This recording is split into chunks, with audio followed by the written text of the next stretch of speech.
Warden కూడా you take it up as a challenge.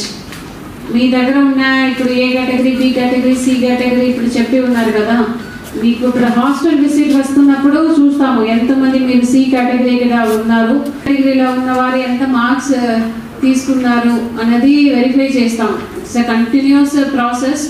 So అందరూ wardens, it's your responsibility. మీ హాస్టల్లో ఉన్న పిల్లలు మీ హాస్టల్ నుంచి ఎగ్జామ్కి అపియర్ అవుతున్న 100% వారు పాస్ పర్సంటేజ్ రావాలి.